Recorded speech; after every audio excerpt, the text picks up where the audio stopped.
The A-List Podcast is brought to you by FanDuel, the exclusive wagering partner of the CLNS Media Network. Welcome into the A-List Podcast. We come bearing terrible news at this point in the series. This is not going to be a fun episode, I don't think. Gary Washburn, A. Sherrod Blakely, I'm Kwani Lunis. Thank you for checking in with us. Let's just get a temperature check on the two of you. What are you feeling right now about this team? I'm feeling like this doesn't seem real. It doesn't feel as though what I've seen happen. It feels like this is like one of them bad dreams that at some point you're gonna wake up and be like, oh damn, they in the finals already? Damn, I had this weird dream that I had struggled against Philly. No, it's real. The Celtics are in a spot that, again, in many respects, they're where they like to be. They're now the underdog. They have to do something that they are not expected to do in order to be successful. And in the past, some of their best basketball has been played in scenarios like this. But this doesn't feel normal. This doesn't feel right. It feels a little bit uneasy going into a must-win game against a team that has outplayed you up to this point. Gary? Yeah, I just think about the repercussions if this doesn't work out. I don't think we're going to see the same roster. I think the organization's got to figure out what to do to upgrade or to make things better, because if there was ever a year to win a championship, it was cleared for this year, right? So it's doubly disappointing. And I know Giannis didn't want to call it a failure with Milwaukee, but if they lose in this series and they don't even make it to the conference finals and they had championship or bust aspirations, it's a failure of a season. So what happens now? Who goes? Who stays? Who gets extended? All the drama when you fall short of your goal and well short of your goal. It's not like they would have lost in the conference finals, but like they lost in the finals, they lost in the conference semis. So you hope that they have the sense of urgency. Some players had it last night. Some players seem to be okay. Like, we got another one. Like, I don't like the vibe of this team at this point. I don't like the chemistry. Something is going on. I don't know what it is, but something is not quite right in the locker room. And, I don't know if it's centered around Joe, his lack of experience, but something ain't right. Like, I understand what Sherrod said, like a dream, but this is like worst case scenario. I guess the worst case would have come in losing in the first round, but this is a lead. You're this close to a 3-1 lead, and now, you turn in a clunker like that, and you don't even play hard. Like, come on, they didn't play hard. They were frustrated. Shots didn't go down. They got outworked from this jump when Philly got all the offensive rebounds. So it can't just be technique. Like, it ain't in here. So, but their intentions were good, Gary. Yeah, they intended to play hard. Right. Mazzulla's guy is, to me, in my opinion, like the whole cool hand Luke. It's cool, baby. It's cool. I got this. Like, it's just getting old. I'm not saying he's supposed to panic. I know what you mean. Yeah. Show some emotion. Like it's like it was like my favorite episode of Cosby Show, the first one, when Bill Cosby talking to Theo, and hey, Dad, no problem. You ain't got no food, no problem. Hey, Joe, you're down 3-2 going around. No problem. Hey, just got to play better next. Like, when does the sense of urgency come? Like, he didn't seem, obviously he's disappointed. He just didn't seem upset. Like, I just don't get it. Marcus the only one that seemed upset. Jalen was down. Al said, no, they didn't want it more than we did. Like, they didn't? They came in there saying, listen, everybody knows you push the Celtics to the limit, they might crack. That's what people are saying. That's what people thinking, right? This is not a mentally really rugged, strong team. Now, we'll see how mentally tough they are Thursday night in Philly. Will they crack? Will they just get blown out? Will it be a big party with AI, Meek Mill, Dr. J, Andrew Toney, Andre Iguodala, like all the former Sixers, Evan Turner? Like, is it just going to be a big-ass jam? Will they finally be able to drop the confetti for a win? Exactly. Or is the Celtics going to fight and show their heart? We will see, because they have put themselves in, and they did it last year. Mm-hmm. No one thought they was going to win at Milwaukee in Game 6, and they did, and Jason went for 46, but damn, this feels different. Yeah. And to Sherrod's point, leave it to the number 2 team, the second seed in the Eastern Conference, to suddenly just flip the narrative of being an underdog. Like, there's no reason why they should be performing the way they have. And I'm curious from both of your perspective. Obviously, no loss is a good one, but Game 4, they lose Game 5. They trail now. They're facing elimination. Which loss do you think was worse, and why, between the last 2 games that they've played? Oh, I don't think there's really much doubt. Game 5, because you're at home. That's fair. And even with the mistakes that you made throughout the series, you still had a chance to firmly control this series by simply doing what you worked most of the season to do, which is to get a home court advantage in as many playoff rounds as possible.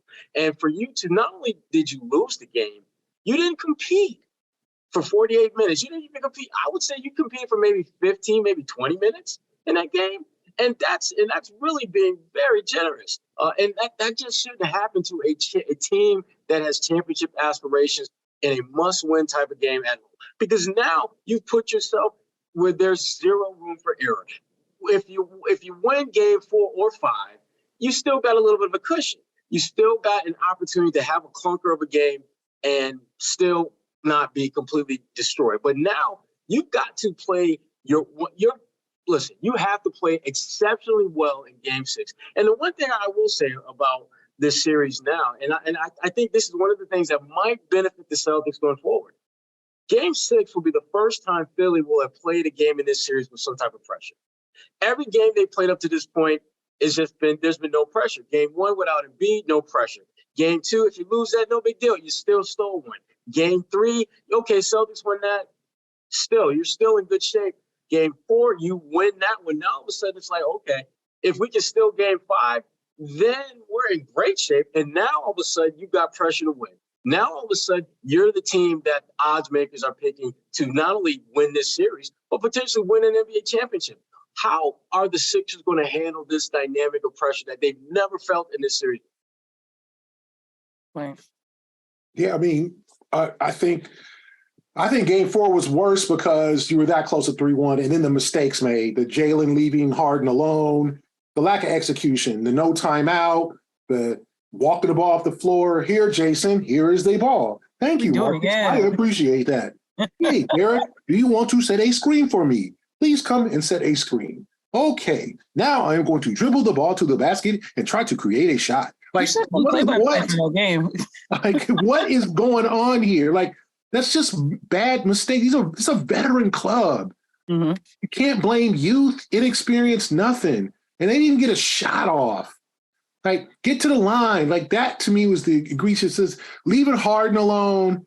Bad. The dude had already hit 5 threes. And B barely didn't want the ball. He was so tired. If he scores a little jump shot on 2, game tied, you're going to a double overtime, Philly's tired, you can still pull that out. Instead, you let them take the lead. Then you don't even get a shot off. So I don't know if they were due a clunker. You know, it's the worst game they played the playoffs. They played mostly well offensively. Defensively, it's obviously been shaky. I felt like they put their head down after they missed a lot of shots. Al was 0 for 7. Jason started out 1 for 8 or 1, I think him, what I have, like him, at one point in the game, White, Tatum, and Horford were like, 1 for 14 from 3 because they're not getting anything from Derek White. I don't know what happened to Derek White. This is the Derek White from last year. Like, I don't know what happened to Derek White. He had I think his confidence got shot. He had a wide open 3, the left elbow in the first quarter, second, missed it. Then they cut it to 49-44. Then all of a sudden they were down 9.5. Like they were charging. And then someone pointed out to me, I talked to some people today. Someone pointed out, it's like, you know what? Whenever like Doc is managing the game like a master, he is out coaching Joe Mazzulla. He's coaching circles around him. And one of those ways is he doesn't let the Celtics get no momentum. Momentum. I know what I'm saying. They scored 5 in a row this time. Yes. They scored 2 baskets in a row, and he called a timeout. Oh, I don't like what I think the Sixers were still up 9 or 11. It went from 15 to 11 or 13 to 9, and they're nope, y'all ain't getting that. Y'all ain't making no runs on us. We stopping this. We gonna run a set play out to timeout, slow the game back down, give it to the big guy, or give it to James Harden or Tyrese Maxey, who the Celtics still haven't figured out how to guard, and we're countering this, and that's exactly what happened. You see how Doc managed that game 5. It was a masterful way. He shortened the game. He slowed the game down. None of that. Nope. Y'all ain't right. He saw game 2. Game 2, the Celtics got wild for all them threes and won by 34. He's like, nah, you ain't making no runs on us. We're going to control the tempo of this game.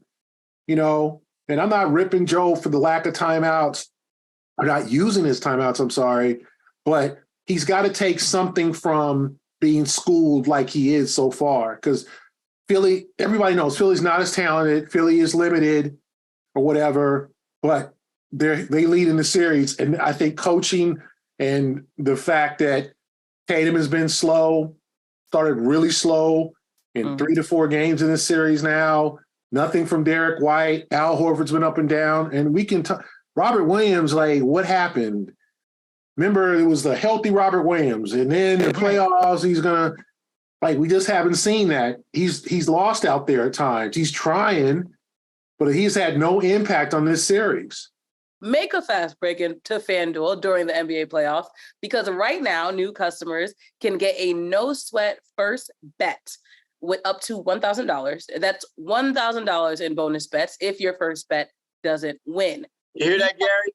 You can win when you don't win. Even if you don't win, you're still a winner. I love to hear that. All winners. And the best thing about FanDuel that we talk about every week on this podcast is that they have great promotions every day. It's a safe and secure app, and you can actually cash out instantly. I've tried it, can confirm that does work.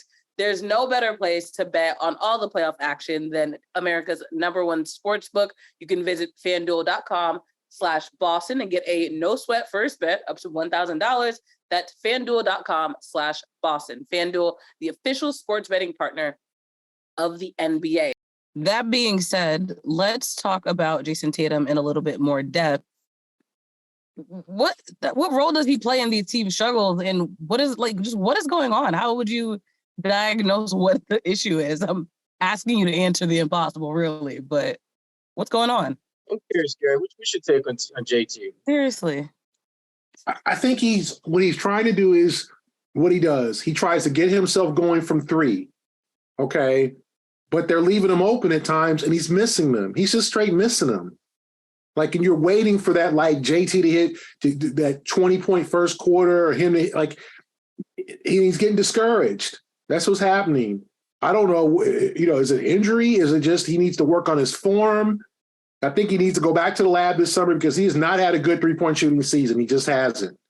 And he's a 37 to 38%. He shot 43% as a rookie, but when he's right, he's a 40% 3-point shooter. And he's at 33, 34 and 30% in this series. Like, he's not getting it done early. Okay. No points from him. So that puts more pressure on Jalen. And then, of course, Marcus is going to try to fill that offensive role. He going to shoot. That's one thing he wants. Marcus ain't no problem with that. So to me, Tatum's slow starts affects the offense. And Tatum's either got to get to the back, get to the free throw line to get himself going, or some of those threes got to go down. And I also thought, too, with Al missing all 7 threes, like, Embiid didn't have no work to do on defense. Right. Embiid, like, okay, I'll just stay right here. Say less. Because, it all starts with Jason, though. Jason's got to – I just think he really tries to get himself going from 3, try to get that confidence. I understand, but they got to go down. And they're leaving you open. It's not like he's taking really, really contested threes a lot. Like, there was 4 or 5 last night that were literally open, blank. you know, and now I think he finished, 3 for 11? Like, no, that's unacceptable. He's got to hit 6 for 11, 5 for 11. If you leave a good three-point shooter open, he should hit it almost half the damn time. You know, and more than that, because you're leaving him open. If you contest him, he should hit it occasionally too. So it's not been a good series for Jason. Yeah, I know he had 36 points last night, 34 in the last 3 quarters and all that stuff. But him having 2 points at halftime in game 4, 2 points at first quarter, like, he's supposed to be the all-NBA first-team guy. He's going to get all-NBA first team tonight, okay? It's takeover mode for Jason Tatum, you know, because people, he's on every other commercial. He's acting like a superstar. Mm-hmm. You got to play like a superstar when it counts, okay? This was supposed to be his year after the finals last year, so I think Celtic fans need to see a dominant Tatum in Game 6. Right. Well, stop talking, because sorry, Sherrod. A little thing before you say that. I think it was earlier in the series, someone had screenshotted him watching Kobe, and I think I may have mentioned it before, but he was watching a video with Kobe in it. And I'm like, yes, that's was your mentor, your idol, a hero, but you don't post or talk about anything until the unfinished business is finished, because now you're making, and I mean, it could be conflicting because obviously you need that motivation when you're in the playoffs, but like, it kind of looks dumb when you're posting all this stuff about Kobe and you're not living up to that standard, that Mamba mentality. Like, you're not doing what you say you want to do. And until you are, Kobe would never post any, like, if Kobe had social media and during his day, I don't think that man would even be on it, to be honest. And that's not to say players shouldn't be online at this point, but just be selective of what you're putting out there. Because now you got people thinking, oh, he's tapped in, he's locked in, but they're not seeing it on the floor. And that's, I think, part of the frustration with fans as well. When it comes to hiring, you don't need a miracle. All you need is Indeed. Indeed is a hiring platform where you can attract, interview, and hire all in one place. Instead of spending hours on multiple job sites searching for candidates with the right skills, Indeed's powerful hiring platform can help you do it all. They streamline hiring with powerful tools that find you matching candidates. And with their instant match, over 80% of employers get quality candidates whose resume on Indeed matches their job description the moment they sponsor a job, according to Indeed data. Bottom line is, one of the things I absolutely love about Indeed is that it makes the hiring process so simplified and easy. They streamline the process. They give you exactly what you're looking for, and it doesn't take a ton of time for you to find that perfect hire for the perfect job that you have out there. Candidates you invite to apply are 3 times more likely to apply to your job than candidates who only see it in a search. When we get you one step closer to the hire that you immediately need, matching you with quality candidates, Indeed does the hard work for you. Indeed shows you candidates' resumes on Indeed fit your description immediately after you post, so you can hire faster. Indeed's hiring platform matches you with quality candidates instantly. Even better, Indeed's the only job site where you only pay for applications that meet your must-have requirements. Indeed is an unbelievably powerful hiring platform, delivering 4 times more hires than all other job sites combined. Join more than 3 million businesses worldwide that use Indeed to hire great talent fast. So start hiring now with a $75 sponsored job credit to upgrade your job post at Indeed.com/A-list. Offer good for a limited time. Claim your $75 credit now at Indeed.com/A-list. Indeed.com/A-list. Terms and conditions apply. Need to hire? You need Indeed.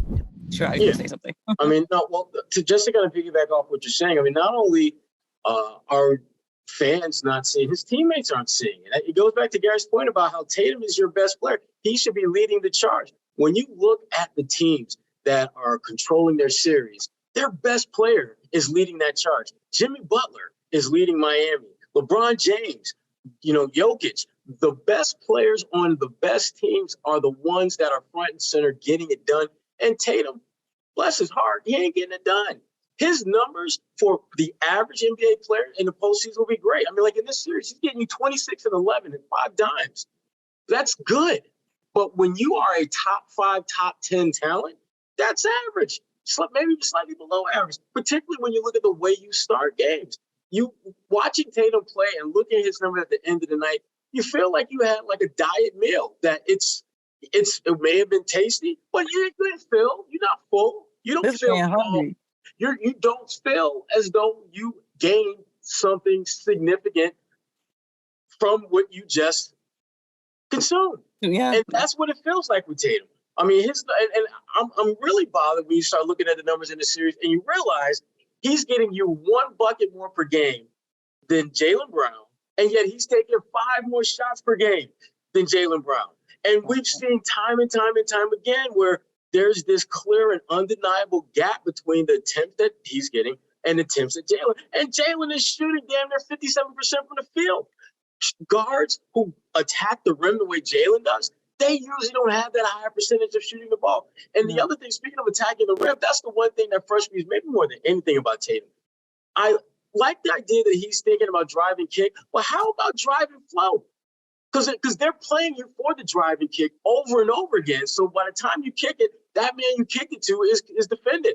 But there's that space between where Embiid is taking up space and where you are able to beat your man off the dribble. Shoot the damn floater. You're 6'10". You can make that shot, especially when you got somebody like DeAnthony Melton guarding you. I mean, they're just, I'm watching them play, and I know you don't got to be a damn John Wooden to see things they can do to be better. From a coaching perspective, from a player perspective, the bottom line is they are not recognizing opportunities that they have to make their lives easier, put some pressure on Philly, and win a game. And it's maddening watching them play these last couple games. So that being said, what do you two think? And I know Gary has to leave shortly, so we're going to wrap up with final thoughts. But what do you guys think is the key to just locking down for this, again, elimination game for the Celtics? Who do you think needs to step up the most? Is it Mazzulla? Is it, obviously we've talked about Tatum. Brown has performed well also, but there's also the problem of him not taking enough shots. And he's even been accountable enough to admit that he's not being the dog that Gary always talks about that this team needs right now. So from your perspective, what do you think the key is? What you got, Gary? For game 6. The key is Mazzulla making some schemes. Like, you can't play this drop coverage against Embiid and let him take pop a shot, 15-footers. That's what he do. That's what he do. Craig's father was a dog catcher. He caught dogs. That's what he did. Okay? Some people just do what they do. He get a dog, he take a dog. Embiid shoots jumpers like eating a sandwich, lunch, drinking water. It's easy. Yeah, hungry. You don't let him take a free throw damn shot from the free throw line. Mm-hmm. But 2, it's easy for him. 1, he doesn't want to attack the rim. He's not 100% healthy. 2, you got to provide some type of resistance. The pick and roll is there all night. Harden dribbles. Harden is a great passer. I know we give Harden a hard time for the partying and for disappearing and for some of he's a strange dude. We all know this, okay? But the dude can ball. He's a Hall of Famer, and he's a Hall of Fame passer. So he drives, pocket pass. Oh, there's Embiid. Horford or Williams standing at the freaking restricted line, and there's, oh, you gonna let me take it? Boom. Like, stop, change the defense against Embiid. Make it tougher on him. Make him work defensively. That means Al needs to hit shots. So schematically, they need to be better. Tatum needs to get off to a faster start. Jaylen needs to be active in the second half. Marcus, no crazy stuff. Derek White, please hit some shots. Al, please hit some shots. You said the other day you was an elite shooter. You gave my man Duke Castiglione a hard time. Twitter went after him because you said you were elite. Then he hit that big shot. And it was like, see, I told you I'm elite. And he 0 for 7, no points in 25 minutes. So dudes need to step up. But Mazzulla's got to come up with some type of adjustments. You can't run the same defense out there. They're feasting. Don't go under the screen with Tyrese Maxey. How about that? Don't let him shoot open threes. He was 6 for 12. He can shoot that shot. If you got to let PJ Tucker hit 5 threes, okay. If some other dude I don't think Tobias Harris is very reliable, but if he beats you, okay. If you let Harden, Embiid, and Maxey go off, that's a problem. Maxey had 30 points. That was the key to the game to me. And Harden had 17. Maxey had 30. And then so to be adjust, it's up to Joe. Bring it. Joe, quit being Joe Cool Hand Luke, and bring some adjustments to the game. Everybody needs to be better. Everybody. That's how you win game 6, and play with some damn heart. Quit playing like you're talented. We should win. We had every intention of playing hard. No. The hell with intentions. Sherrod, I intended to pay you back that $500 I borrowed from you. I really intended to. Intentions don't fill your bank account. Look in your bank account, Sherrod, to see if intentions is there. Check your balance. Because I intended to do that. My intention is to pay you back. I don't see intention. You don't see it, damn. You don't see it yet? Okay, I'm intending to do it. You can count on, what are we doing here? You intended to play hard? Nope. Intended. We had all the right intentions. No, get it done. No more excuses. No more, nothing to see here. I hate to sound like Rocky, there is no tomorrow. I sound like Apollo Creed telling Rocky, there is no tomorrow. There is no tomorrow. That's all I got. All right. Well, listen, bottom line is they got to play better, and I think it all starts with Joe and Tatum. They are the heads of the snake. They are your leaders, and when they come up short, the team is going to come up short. We've seen it happen. Their backs are against the wall. We'll see what they do in Game 6, because this is, as Gary pointed out earlier, there's going to be significant changes if this thing ends in Game 6. There's no doubt about that, because this group has been together long enough to where this type of lethargic effort is not going to be tolerated. And Brad Stevens, he's been pretty clear that he's not afraid to shake things up. I mean, so Celtics, brace yourself, because this summer could be a lot more tumultuous than we think if this thing ends in Game 6. And that being said, who knows what we'll be talking about next week, whether it'll be moving on or what they need to adjust. Obviously, there's still adjustments that need to be made right now in this season, but we'll see. We shall see. Stay tuned. That's a cliffhanger. Make sure you check in with us next week on the A-List podcast. Gary Washburn, Sherrod Blakely, they're holding it down in Philly. I'm here. I might go to one of the watch parties, the Green Runs Deep watch party in Boston, so you might catch me there. But until next week, we'll see you then. Thank you for watching the A-List podcast.